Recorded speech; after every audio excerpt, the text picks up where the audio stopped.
This episode of What Makes You Tick is brought to you by Wilson's Auctions, Ireland and the UK's largest independent auction company. I'm delighted to have them on board.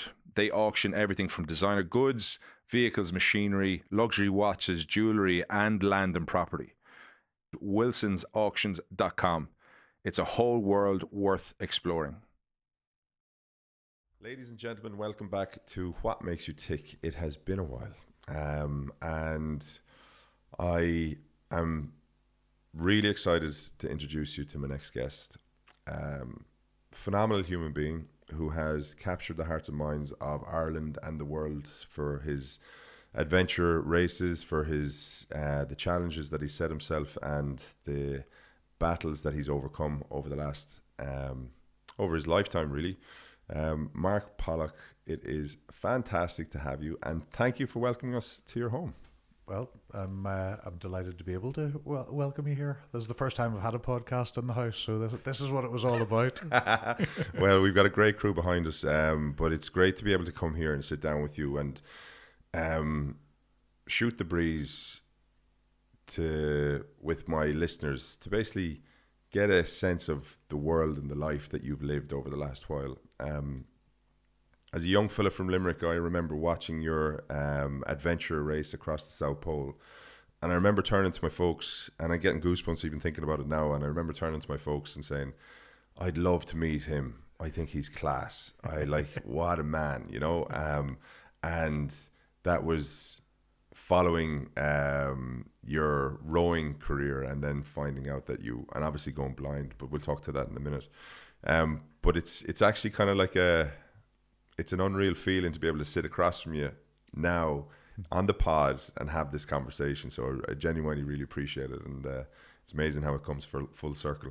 Yeah, well, we've had coffees. I saw you doing the 24-hour rowing challenge with loads of guys I know from the rowing world and lots of the rugby players. So our paths have been sort of running in parallel. They have a little bit. They have for sure, and now we're here. So let's get into it, because I think it's what's really fascinated me over your story is how you've kind of taken on whatever challenge you've that's been thrown at you, and to the public it looks like you've faced it and that you've come up trumps every single time, right? But I'm sure behind the scenes and in the depths of despair, it was a different story, and there was probably a load of doubt. But let's go back. Before we do that, obviously the podcast is called "What Makes You Tick." If you were to describe or to answer that, like what makes you tick right now in your current state, what would your answer be? You know, you're not supposed to give me questions in advance that I have a prepared answer for such a big This question. is the beautiful one. Now you're on the spot. This is why you get. This is why you're so good at what you do. Yeah, it's funny when you do what I do for a living, which is give keynote speeches to companies, and you have your set piece. You have to think, well, what matters to the audience? You know, they don't care whether I went blind or went to the South Pole or broke my back or walk in a robot. Those are stories that hopefully bring something to light, bring something to life for them and move the audience in some way. But the audience they're all thinking about themselves, and as a result, over time, you start to frame your stories in a way that make a point with the audience in mind. So sometimes I look at my materials on my website, or even sometimes in having discussions like this, the danger is that you give the answer and about the South Pole that it's about performance. Because performance is one of the pillars that I speak about, that matters to the audiences that I speak about. But actually, going to the South Pole was about doing something epic and having no formula on how to go about doing that, and bringing enough people together who want to be involved in it to get it done. 43 days in Antarctica, €150,000, minus 50 degrees. No idea whether I could be there for 43 days and do the challenge at all. So I think what makes me tick is that there's something about identity. We might come back to that, but who are you and who do you want to be? And that identity is represented by some of the projects that I think are epic, that excite me. That not for a stock answer for a corporate talk, but what are out and out epic. If there was no speaking business to be, and usually it means for me that I can't do it on my own, and therefore I have to bring people together who I'm not paying. So they have to be excited enough to get involved for free in most cases, because the thing's just so exciting and everyone wants to have a little piece of an involvement. So I think I probably like things that are epic, things that have no set rules on how you go about there. It's a kind of a creative endeavor, which I think, going to the South Pole is entrepreneurial. Curing paralysis is entrepreneurial. Running a business is, by definition, entrepreneurial. Maybe that's what it is. Interesting. It's whatever you've touched, though, has turned to something epic, which is a testament of who you are as a character, and also the uncomfort that you're willing to put yourself in. I'd love to touch on your story, right? And because you're one of the few human beings that has had the ability to see taken away from him, has had the ability to walk and to move taken away from you, and yet you sit here with you've got an infectious smile when you're laughing. It's just, you can see there's just a lovely sense of you. The challenges, though, that those three different stages and have been very different in that, from what I've learned and listened to you and heard, is that you've always had that challenge with the sight, that's a potential of something happening, that you could potentially lose your sight. However, the other challenges, they weren't on the radar. They just actually happened. So could you just maybe talk to that a little bit, and the mindset going from knowing something could potentially happen and taking on that challenge if or when it happened, to then having something drastic, never even foreseen happen in terms of your paralyzation. Yeah. Two completely different challenges. Yeah. And I think the eyes, it was by no means inevitable that it was going to happen. Okay. The risk for me was if I got a bang on the head, so no boxing for me, no rugby, no contact sports. I wasn't really, allowed to go on bumper cars, at a fun fair. So any knock on the head risked giving me a detached retina. So I was born very, very short-sighted, wore big, thick glasses when I was young. And if you're born very short-sighted, you have a tendency, or you're at a higher risk of having a detached retina, and which I did have in my right eye when I was 5. And with being so young and having two eyes, I don't think I noticed it in time. You have to move pretty quickly with detached retina. So I could only see out of one eye since I was 5, and then I had a frisbee in the eye when I was 8, and I had another detachment when I was 14, I think it was. And then both of those were fixed in London, emergency operations. Like everyone who has a medical condition, they all say, that their particular condition was very special, and they were just lucky enough that the consultant was the best one in the world, But I I had to go to London, and they did experimental treatment. They saved my sight twice, but still, it didn't feel inevitable unless I got a punch in the eye or a frisbee or a knock in the head in some way. So it didn't. I mean, it sounds ridiculous explaining it like this, but you know, I wasn't a signed up member of the any of the blind charities. You know, I wasn't down at the guide dog centre the whole time. I didn't think that I was ever going to lose my sight. Okay.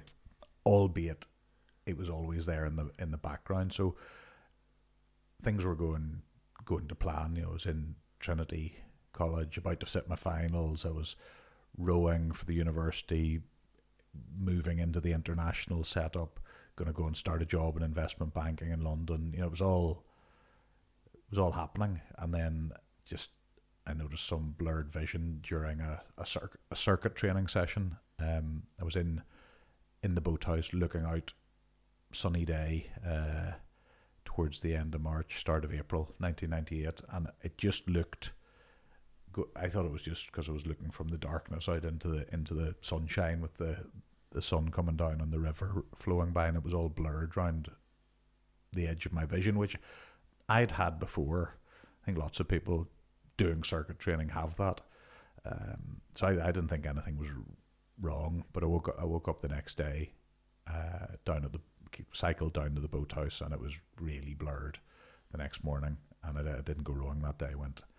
Got a train up to Belfast, and within no time, you know, by the next day I was in Manchester this time having an operation. So when it happened, I suppose like filling a cup to the point where it overflows. Didn't think anything was inevitable about it, and then suddenly it happened. I went in for an operation, as I'd done before. They fix it, the sight clears after the operation, and away you go. And it just didn't clear that time. So it was. It sounds like it shouldn't have been a shock, but it was. And of course, once it happens, then it's a whole new world. So when that happened,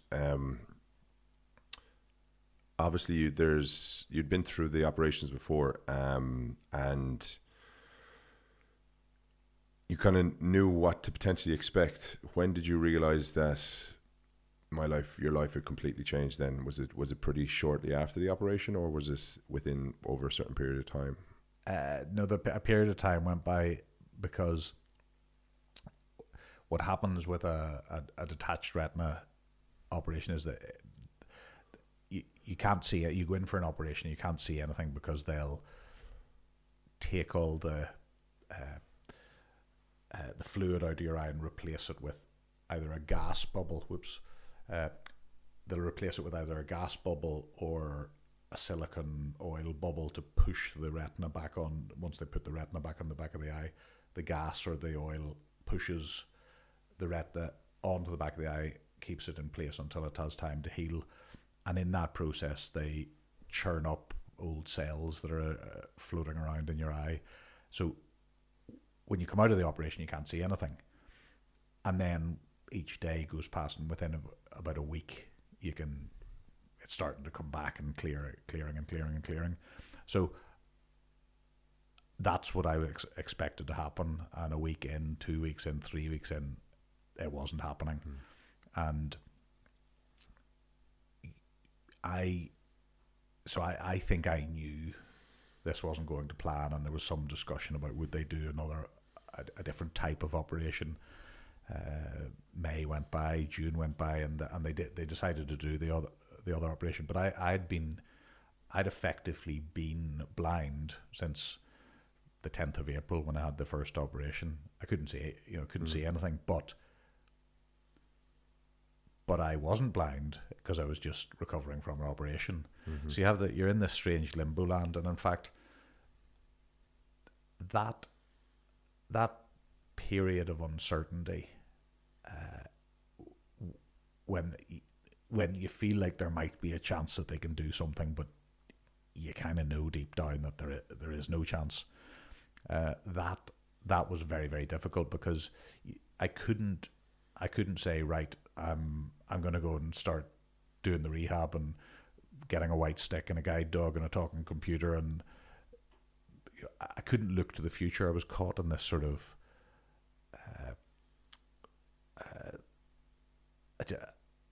I was caught in this sort of weird world where I couldn't make any decisions about anything, but everyone else was graduating and moving on, and I felt like I was being left behind. Now, I would have taken the answer that the second operation did work. You know, I would have taken that. Okay, I wouldn't have minded waiting if that was the outcome. But mid-July, I flew back to Manchester with my mum, and at the time you couldn't fly directly from Belfast to Manchester, so we had to fly to London and then up to Manchester for this news. But I remember going in to the consulting rooms in the hospital, Royal Manchester, and the Professor McLeod was his name, and he said, "Look, we've tried everything, we just can't do anything more." And I sort of thanked him, shook his hand, and then walked out of his room, across past the waiting room, and it wasn't until I got close to the lifts, holding on to my mum's elbow, that I physically bent over with the shock of it. There was a physical reaction to the news, because there were no other options at that point. That was the moment where I knew I was blind, and the reality of what that was going to mean just hit me at once. Could you describe that feeling? It was, well, there were tears, the wave of emotion, and it was physical. It was physical as much as emotional. I think it just felt like it was all over. It being my options, my ability to be independent. I was holding on to my mum's arm. My options for having a girlfriend, for rowing, socializing, studying, working. I just couldn't imagine myself in this state, not being able to see, doing anything that mattered to me. Yeah, and that feeling went on for a long time, because in those days, in 1998, 1998, I had been learning in my final year of a business degree in university how to send emails and how to type URLs into search bars. So the world of work was analog. Memos were still being sent, and I just couldn't imagine how I was going to operate in the world as a blind person. And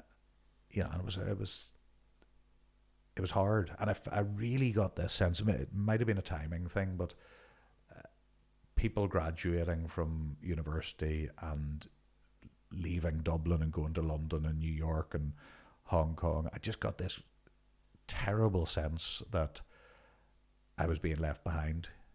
And it was just 2 months over the summer, but maybe at age 22, time feels way more important than it does now. And so the time so looking over the next number of years, then how? So you're essentially grieving, right? Yeah. Because there's and you go through these different stages in grieving when it comes to psychology, right? There's 7 different stages, and there's acceptance, denial, anger, and all these different moments, and none of them have a timeline on them. Yeah. So how did you take yourself from that feeling of being left behind and that this is the end or this is it into the next stage where you became a blind adventurer? Like, what was the transition period there, and how did you build the confidence to do that? I'll pause. I've got a load of answers, and maybe it comes back to this sort of what has ultimately become the thing that makes me tick. I think it was this. Maybe my answer that I gave you earlier on was the way it has always been, because if it takes a step back, I was too busy rowing and socializing in school. I look back at school. I absolutely loved school, but I loved when the teacher went out of the classroom and one of the lads threw my homework in the bin, and then the teacher came back in, and you got detention for not having your homework done, and everyone knows your book's in the bin. Like, absolutely loved school for all that sort of stuff. I don't think I learned very much in the classroom. So as a result, I got probably 50% of the points that I needed to get into Trinity. But my dad just wrote. He just wrote to Trinity, faxed to them, phoned them, and he just said, look. He basically said, look, Mark wants to go to Trinity because he wants to row there. They were the best in the country, club or university at the time. He wants to go there. He's a great fella, and he won't let you down, right? And somehow he managed to get me an interview. It was before there were any pathways in. I got an interview to get into Trinity, and I was all dressed up in a green jacket and slacks and a green shirt. I was Mr. Ireland, and I managed to get in. But I think my dad was always like that. That there's always a way, And if I didn't get into Trinity, there would have been a way to get to row or to get into a university or to get a job. There isn't just one way. There's always a way in my dad's head. He's 81, 82 now, and I keep telling him that this is the way he has been or was when I was a kid is the reason that I am the way that I am now. And he completely unaware. He doesn't believe it. But in answer to trying to come around to answering your question, when I went blind and I was going through all those Elizabeth Kubler-Ross's stages of grief, which I didn't know about. It was years later someone told me about those: denial, anger, bargaining, self-pity, eventually acceptance, all that. I got it into my head that having graduated, I didn't set my finals, but Trinity ended up giving me my degree. So I didn't get the points to get in or the points to get out. I still got the degree, but there's always a way. Well, there is always a way, but it's why I'm such a he was right. I haven't let Trinity down. I'm a massive flag waving Trinity ambassador, because I know I shouldn't have been there. But I think when I was trying to make sense of what the blindness meant, I thought, I have to be in a position to work, because I have to be in a position to earn money to give myself options about where I might live, or just what I might be able to do with my life. So there was a course to get on. I heard that you could get a computer that talks back to you, and I figured if I could get on that course and I could write an application letter. I was still in the analog world. If I could write a letter and post the letter and apply for a job, that would be a start. And then the internet started to come in. I thought if I could read the newspapers, the Financial Times, and eventually get my way into an investment bank. So I was hyper focused on getting a talking computer, as well as a guide dog called who was called Larry, and my white stick. So the mobility was important, and the computer was important. to do the computer course, you had to sit on some course for a year to learn the skills and get the qualification. But I had no interest in the qualification. I just needed the skills. So I battled with. I think I was in the anger stage of the 5 stages of grief, but someone was telling me that I couldn't get on the course because the person was on holiday, and they'd need to do an assessment and this, that, and the other. But there was a guy over from RNIB in Scotland. And I met him in a hotel one of the evenings, and he signed all my papers, and I got onto this course. And then I learned all the skills, and I left within 3 months. But the reason, I suppose the reason I'm telling you this is I'm always looking at what's the South Pole, and then how can you get there. There are hundreds of paths to get to the South Pole, and you don't necessarily need to sit on a computer skills course for 12 months to get there.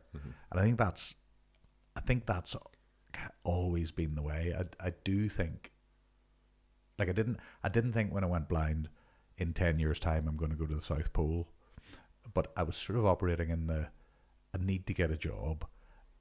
Ultimately, as part of my identity, I need to get back into sport.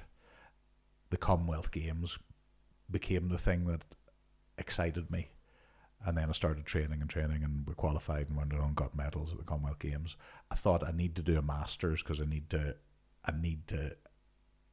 prove that I can actually sit the exams and get a result, and it might help me if I had a master's to get a job in investment banking. So it was sort of, for 4 years, I was very focused on rebuilding the pre-blindness identity, the work, the sport, the study. I mean, that wasn't exactly rebuilding that; it was starting that, and also the socializing and girlfriends and that sort of thing. But it was almost on autopilot. Interesting. So when you got to that stage, and did you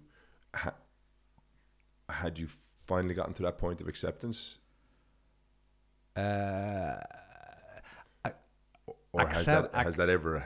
No, it has. I had a chat with a guy a few years ago who was recently paralyzed. Now I went up and had a chat with him, and I think where we both sort of agreed was that the acceptance isn't accepting it.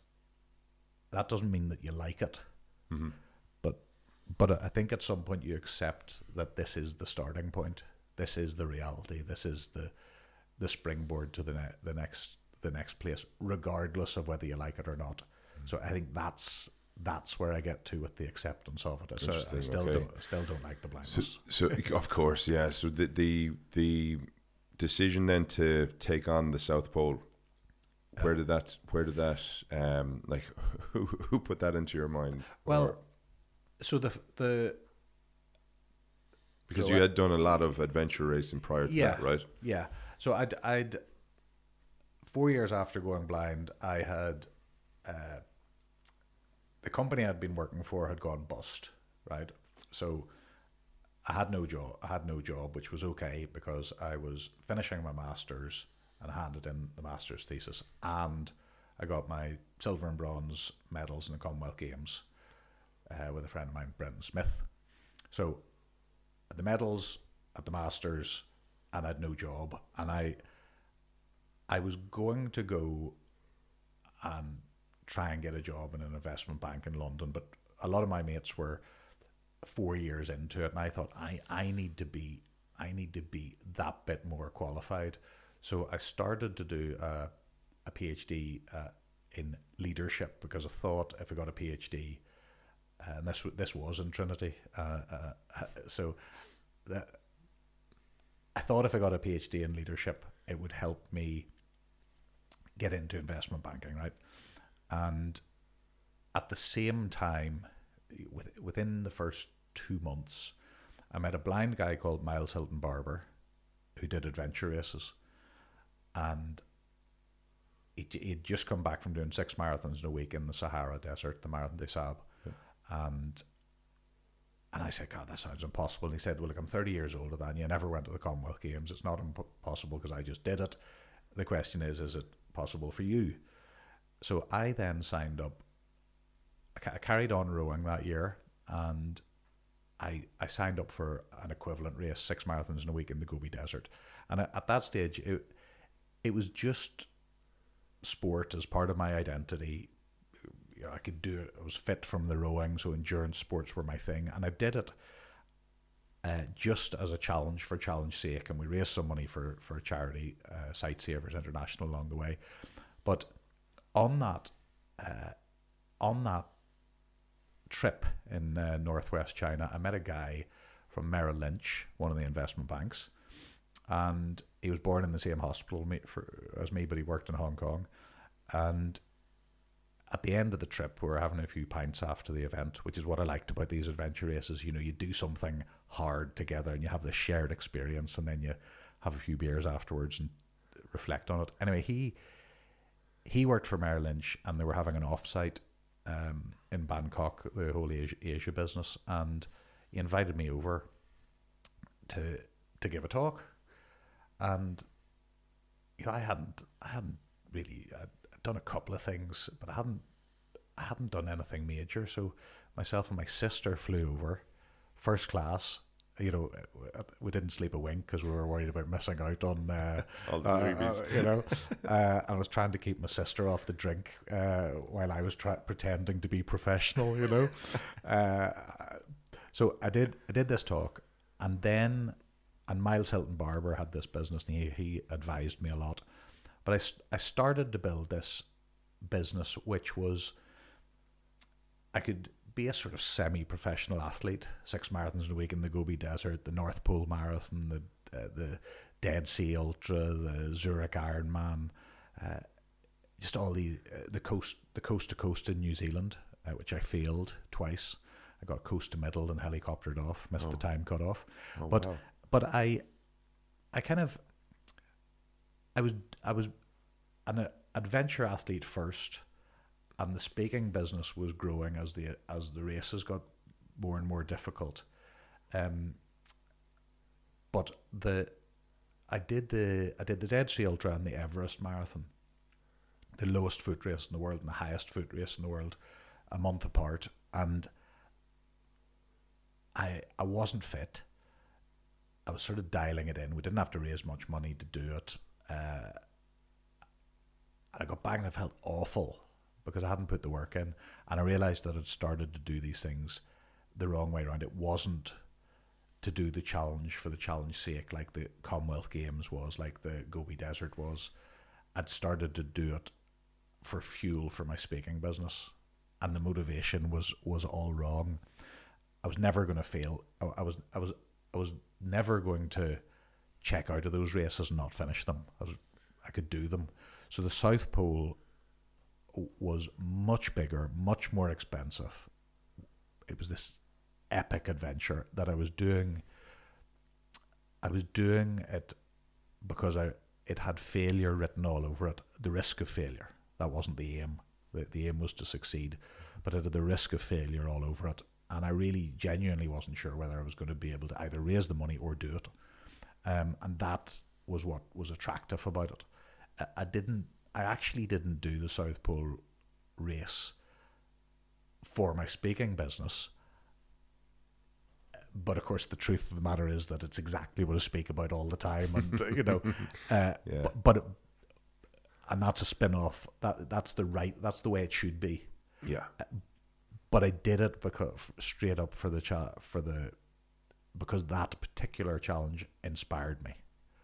And a blind guy had climbed Everest. Mountains weren't my thing, but the South Pole was, and it had all of the pitfalls of expeditioning, not getting the money, pulling out, swapping teammates around, doing the thing, frostbite, nearly checking out of it a number of times. One of my teammates getting frostbite and nearly having to pull out of the whole thing. It had failure written all over it from start to finish, and that's why when we arrived at the South Pole, the sense of contentment was I just knew it was going to last for a long, long time. It wasn't a case of, like other races had been before, right now, what's next? That'll slot into the business. We'll get we'll do a promo around that, and it wasn't transactional. There was something much more meaningful about it. But I think, like a lot of these things, by the time I got to racing to the South Pole, I'd built up. I had a pretty long body of work of blisters and near failures and dark moments in my head. Yeah.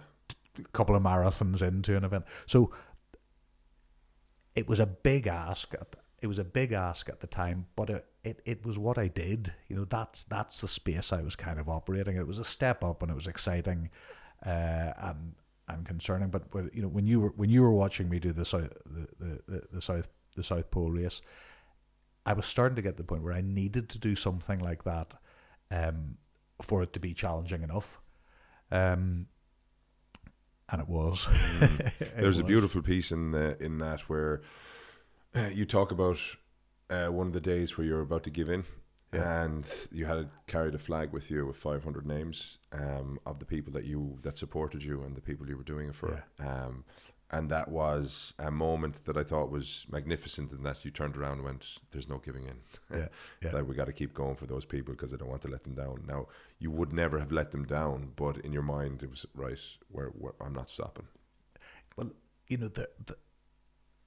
there are no. I mean, I get booked. I get booked to tell my story, but it's not. It's never my story.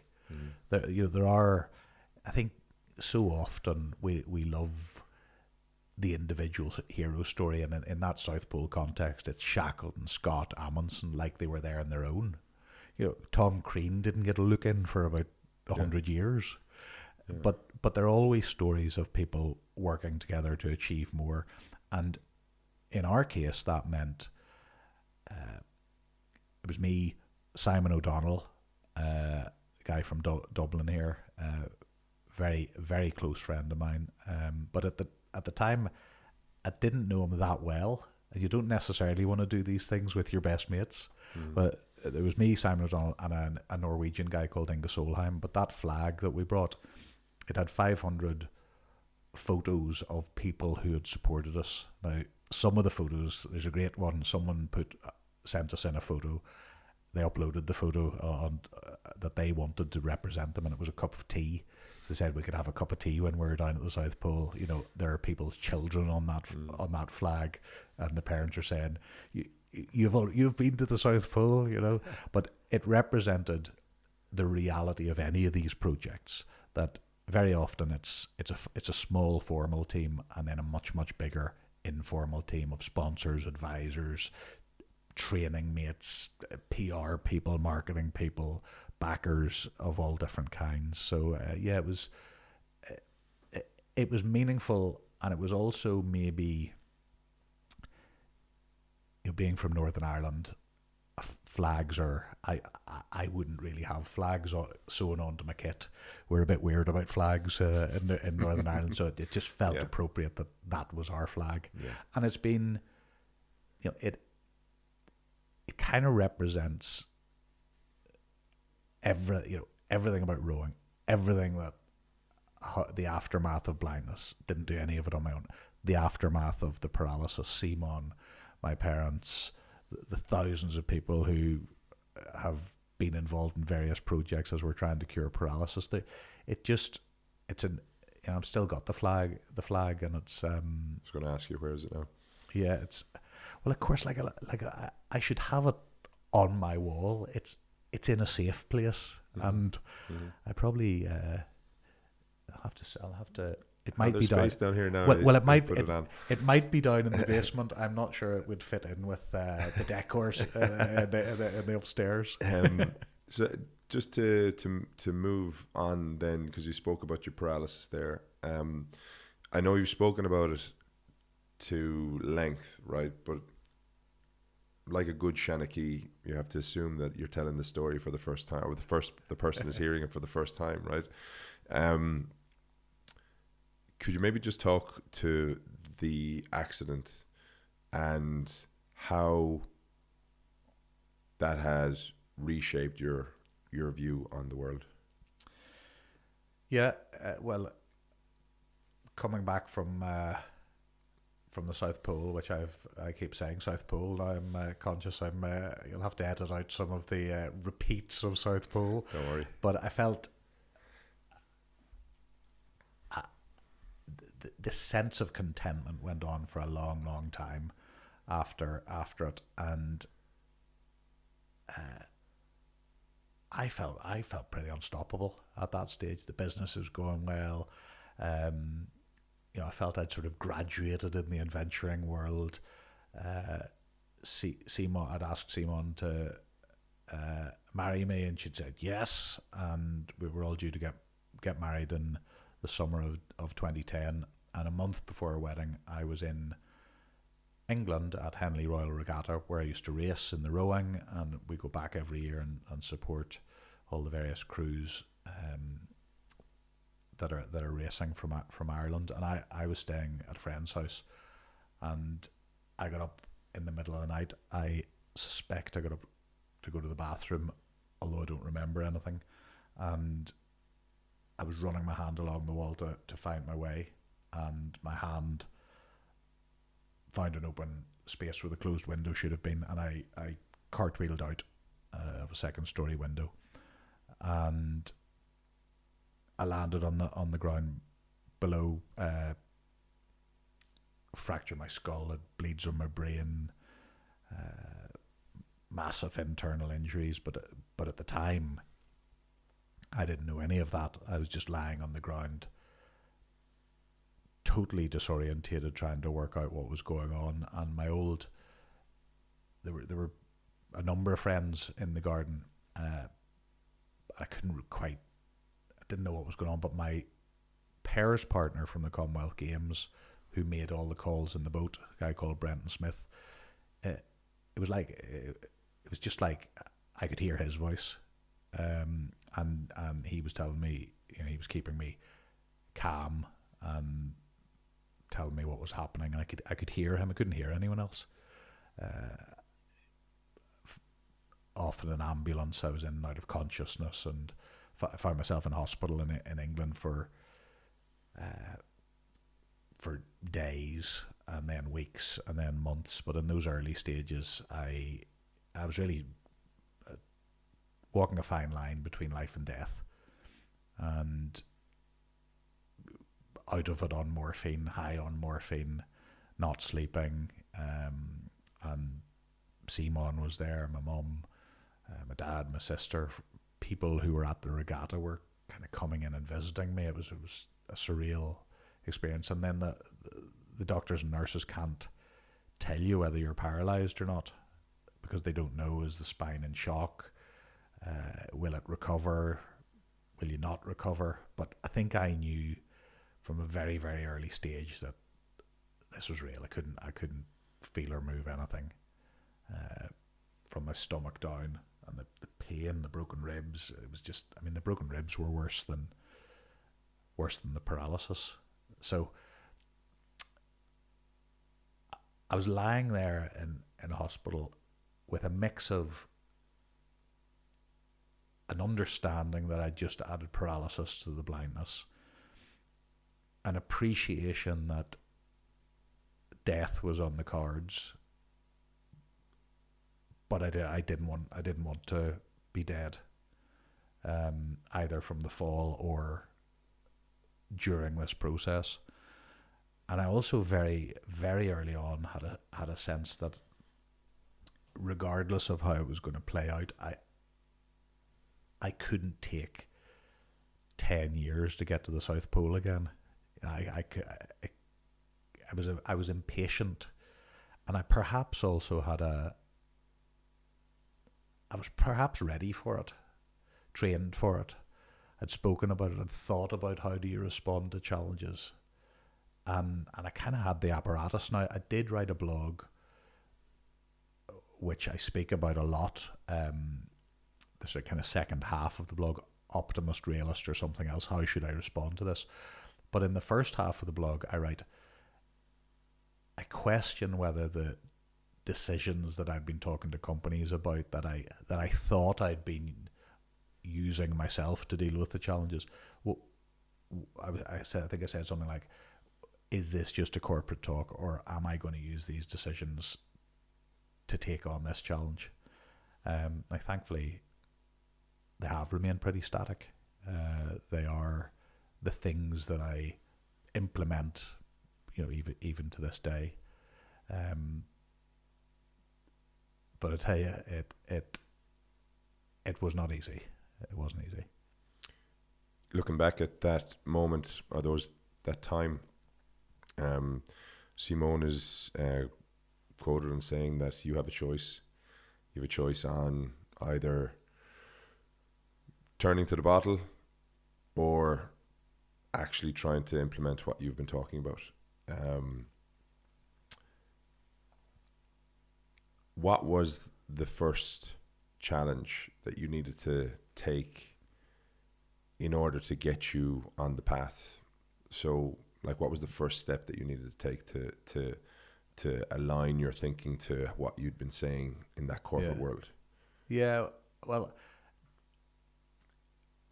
there was a long period of, I knew about the stages of grief. I knew about the denial, the anger, the bargaining, the self-pity, the acceptance. I knew all about that, and I felt it coming and going, and the challenge was the challenge in the beginning was I couldn't even get to the point of thinking beyond just surviving, because for 6 months, anytime I started to get well enough to look forward, I get a kidney infection, like an absolutely debilitating one that would last for 2 weeks, and they'd be giving me intravenous drips through the veins in my feet, and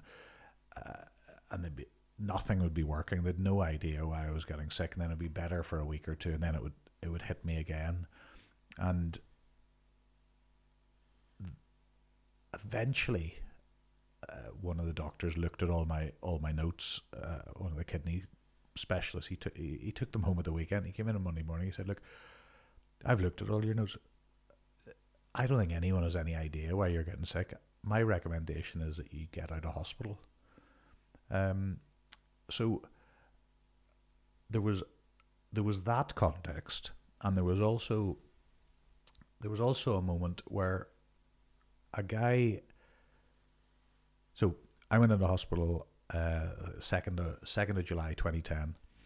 I had all these kidney infections, and about a month before Christmas, an Irish businessman phoned me up, and he said I was in the throes of one of these massive infections, huge temperature spike, and he said, "Look, are you in the right place in the world for your rehab? And if you're not, find out where it is, and I'll pay for you to go." Right? And I didn't know. I didn't know this guy. Wow. I'd been at a couple of conferences and spoken at a couple of conferences that he had spoken at, but I by no means knew him. And he flew us home from hospital a couple of days before Christmas, when I just got clearance to go out, and he sent a car to the airport and went straight into his office, and he said, "Right, what are you doing? What are you doing with my offer? And what are you doing in the next 5 years?" Right now, I, up to that point, had been going day to day, in many cases hour to hour, and this guy was asking me what I was going to do in the next 5 years. I said, "I have absolutely no idea what I'm doing in the next 5 years." And he said, "Well, let me know by the end of January." So I left. We had a couple of days back in Ireland. Went back to the hospital. I got a heart infection this time, so I was on Valium, and I really respond well to the drugs. Simon tells me.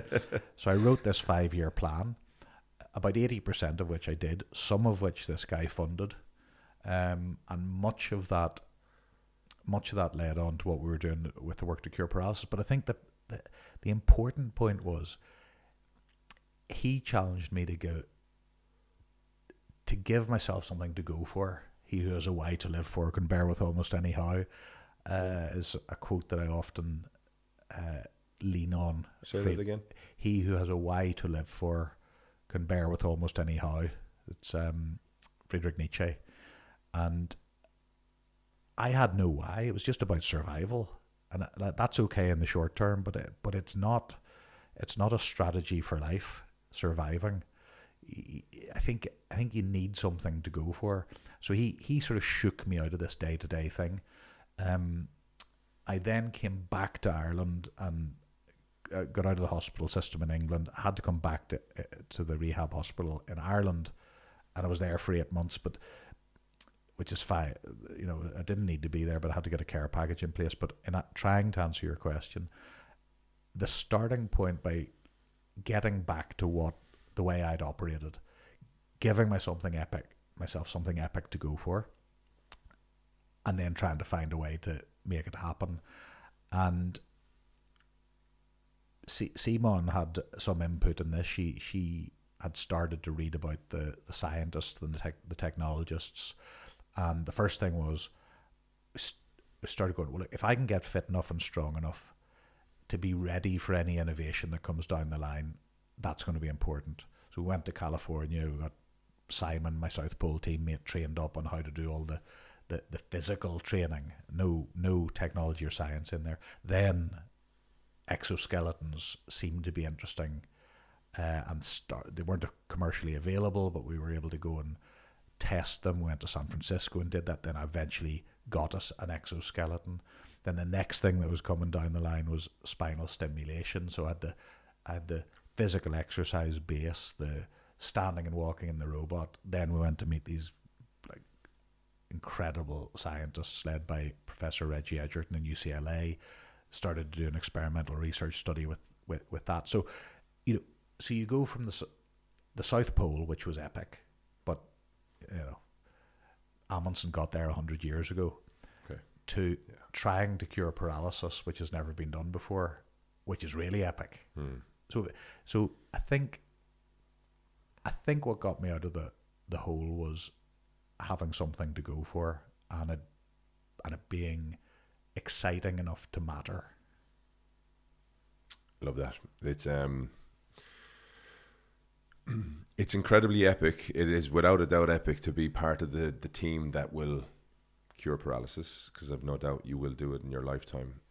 You talk about optimism versus realism. Could you maybe touch on that a little bit, because that's no doubt part of the story and how you're aiming to cure paralysis? Yes, well, this became the title of the blog I wrote 2 weeks after my accident, when I was high on morphine. And I was typing away on my thumb, and a story came back to me that I'd read in Good to Great by Jim Collins, and it was the story of Admiral Stockdale, who was a prisoner of war at the height of the Vietnam War. He was incarcerated and tortured for nearly 8 years. He didn't know if or when he was going to get out. Didn't know if he was going to survive or not, but he did survive. And he goes on to explain that the ones who didn't survive were the optimists, because they kept saying, well, we'll be out by Christmas, and Christmas would come and go, and they'd still be locked up, and they didn't get out by the following Christmas. And the optimists became disappointed and demoralized. Stockdale says they died of a broken heart. And I think I didn't know by the end of writing the blog, but over the years, it struck me that Stockdale was really saying that the optimists rely on hope alone, and if you rely on hope alone, and the best case scenario doesn't play out, as it so often doesn't, you run the risk of being disappointed, demoralized, and dying in your cell. I think Stockdale was a realist. He had studied Stoic philosophy, and he sort of brought that to his experience of being a prisoner of war. And I was, in those early days, trying to apply his thinking to my situation. But I think if the optimists rely on hope alone, the realists they don't cancel hope. They have as much hope as the optimists, but they do something subtly different. They first of all accept the starting point. They confront the brutal facts. They accept what they can and can't control, and extend timelines by giving themselves something to go for, fueled by hope. So it's not a question of cancelling hope, but I think the realists start with facts, get on with what they can control, and perhaps most importantly, have something epic to go for. If you were to ask, or if I was to ask you a question about, you've talked about Nietzsche's line there, what's your why today?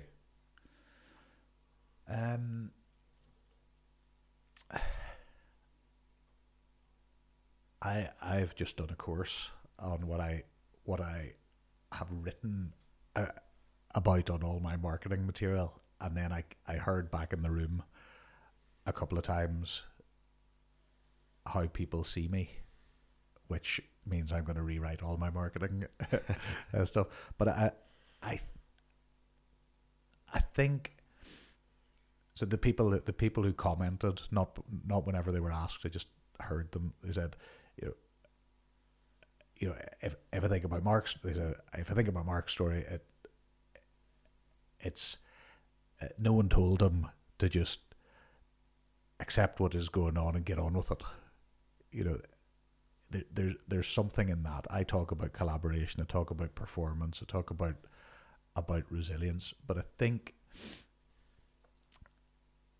what matters to me is that thing that I said at the start about having something, about pursuing success and risking failure. I think there's got to be the risk of failure in it for me. Otherwise, there's no point in doing it. And I don't. That's not a reckless, irresponsible suggestion that we should all be trying to fail. Nor is it a suggestion that the aim is failure. But I think something that is a risk of failure as you pursue success means that it's worth going for. And I think all of the projects that, getting into Trinity, trying to get on the team for the Commonwealth Games, go to the South Pole, our efforts to bring people together to cure paralysis, scientists, technologists, investors. I didn't really have the answers to any of those. There was the risk of failure written all over those projects. But the prize at the end of it, it was exciting enough to take that risk. How close are you to curing paralysis? Well, as I said, there are no individual hero stories. So sorry, you and the team. Sorry, yeah, there are a lot of people. Yeah, we're much closer than we were 10 years ago. Out walking in the robot in UCLA, experimenting with spinal stimulators. We spent more than 10 years trying to help the scientists to raise money to fund the commercialization of spinal stimulators. And spinal stimulators had the potential at that stage to help people with neck injuries to move their hands, to feed themselves, to steer their wheelchairs, to hold their babies. But it was all caught in a lab in a university in California. So we sort of switched. I'd gone from being a human guinea pig. With Simon, we started to concentrate on getting investors, getting a coalition of people together to fund the scientists, expertise and money to commercialize their technology. This year, that technology is out. We helped them raise $5 million, $10 million. They merged with a European company. They've since raised over 200 million. Wow. And those devices, the external devices, are now impacting people's lives around the world. We're going to get them in Ireland soon. But they're already working on implantable technology. So those stimulators are implanted into people's backs, that brain-machine interfaces are initiating enough stimulation through thought, so that people in particular circumstances at the moment are able to voluntarily move their limbs. Some of them have been able to walk. Some have been able to go up and down stairs even. Wow. This is without exoskeletons.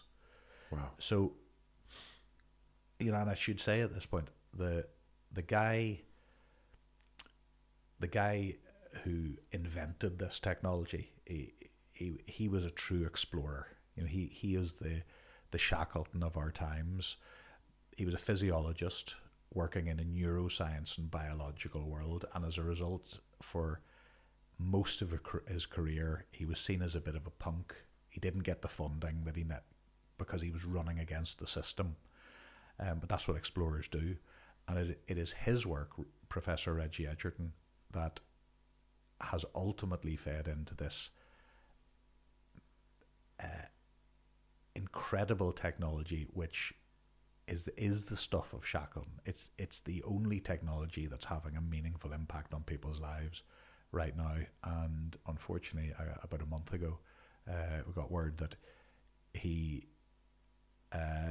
died very suddenly in his 80s there, and he was still working. He was still writing grant proposals.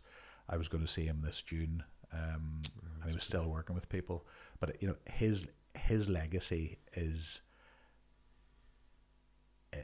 in my view, he's just in the great explorers of the world. You wouldn't necessarily think of scientists as explorers, but I think they are, because they go to the fringes, they ask questions, they're creatives, and they do things that other people think are wrong. They're risking failure and pursuing success. And that's what Reggie did, and he was a huge inspiration to me and a huge help. You talk about, I know we're coming to the end now, but you talk about team and collaboration. But there's one person that you've mentioned quite a bit in this conversation is Simon. And you come a long way from losing your sight and not sure if you're going to have a girlfriend to now having what looks like an incredible partner and teammate and supporter. How would you describe the influence she's had on your life?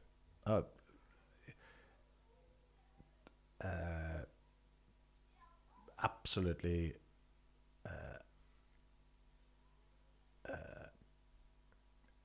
I'm trying to think of a word that is meaningful enough. The impact is huge. She and I are different, very different. You know, if I think like a competitor, she's very much a collaborator. And we have different approaches. She is emergent.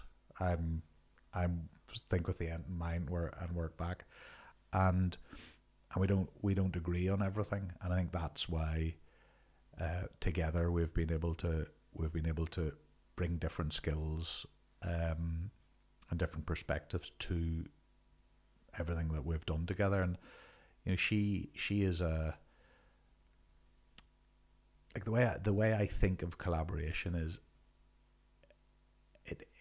you have to have enough.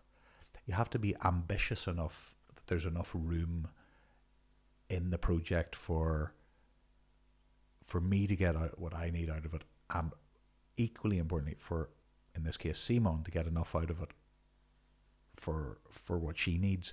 So this project, us trying to find a cure for paralysis, this is not just a me thing. She's had equal input. I'm walking in the robot, but she's building the relationships with the scientists and reading the research reports and bringing her human rights legal mind to the project. So she's just, you know, I would have approached this just like a South Pole project, and it needed more than that. So we didn't get married. We're 16 years on now, but we're very much still together, still working together. And she has a whole raft of her own projects. I have a raft of my own projects, and then we still work together. Yeah, you seem like a superb team. But it's not perfect, you know. No, but that's okay. And she would say it's not perfect, and whose is? And nothing is perfect. You know, it is a constant work in progress all of the time, but you know, it is working enough of the time that that's great. that we're still in the race, and that's it. And that's half the battle, right? To be still in that race and to she know might that be you perfect. I'm definitely not. With if you were to take a message that you wanted to leave to the world, what would that be?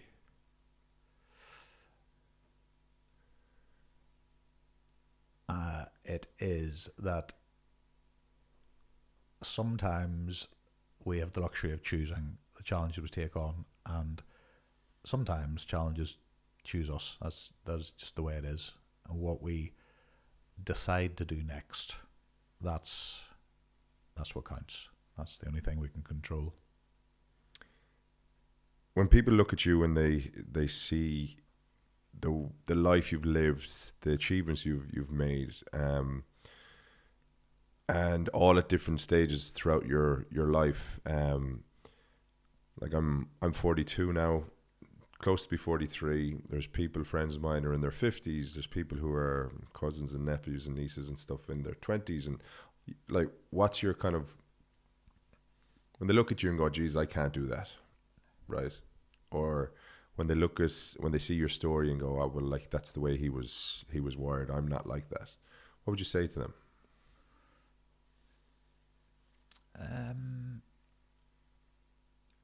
Yeah, I think I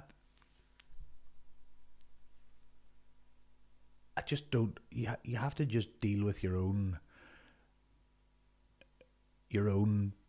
Paddle your own canoe, row your own. But you know, I think there's a huge amount of comparison with other people, a lot of the time, and you know, I'm doing my best in the things that the highlights of the story.